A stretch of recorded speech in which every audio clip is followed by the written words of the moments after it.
લા મેન્સા અને એપ્રિકોટ ડોમના ભાગીદારે જ આચર્યું કૌભાંડ. રોયલ કાસલ પેઢીના નામે લોન લઈ કરોડો ભરભેગા કર્યા.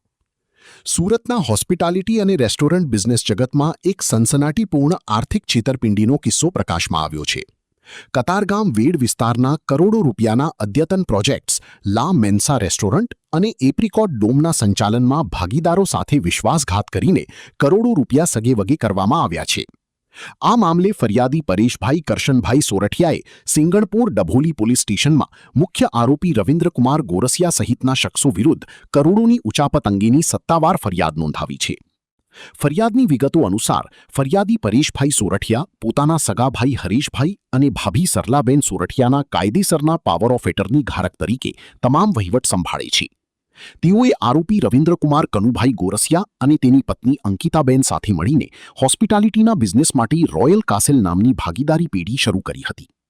આ પેઢીમાં રવિન્દ્રકુમારનો 24%, અંકિતાબેનનો 26%, જ્યારે ફરિયાદીના ભાઈનો 24% અને ભાભીનો 26% હિસ્સો નક્કી કરાયો હતો. આ પેઢી હેઠળ કતારગામ વેડ વિસ્તારમાં આવેલી એક કિંમતી ખેતીની જમીન 10 વર્ષ માટે ભાડા લીવ એન્ડ લાયસન્સ પર રાખવામાં આવી હતી.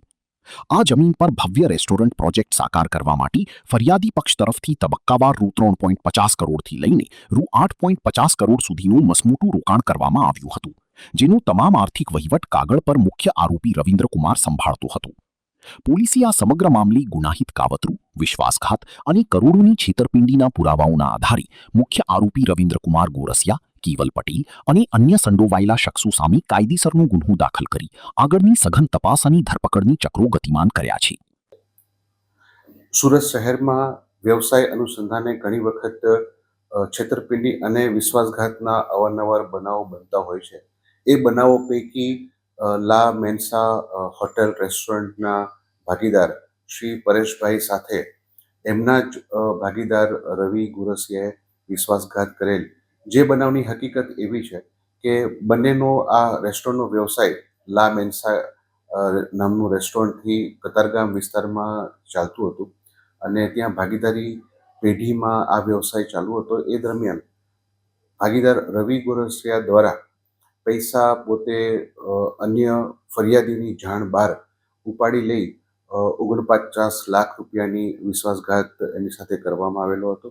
અને ભાગીદાર રવિ ગોરસિયાએ પોતે જે જમીન માલિક હતા એમની સાથે પોતાના પર્સનલ સ્ટેટસમાં એ ભાગીદારી કરાર બંને મેળાપીપણામાં રદ કરી અને પરેશભાઈની જાણ બહાર જ તે આ વ્યવસાય બંધ કરાવવા માટેના પ્રયત્ન કરેલા. જે અનુસંધાને ફરિયાદી શ્રી પરેશભાઈ દ્વારા ફરિયાદ આપતા ગુનો નોંધવામાં આવેલ છે. આરોપી રવિ ગોરસિયા અને કેવલની ધરપકડ કરવામાં આવેલ છે. તપાસ તજવીજ ચાલુ છે.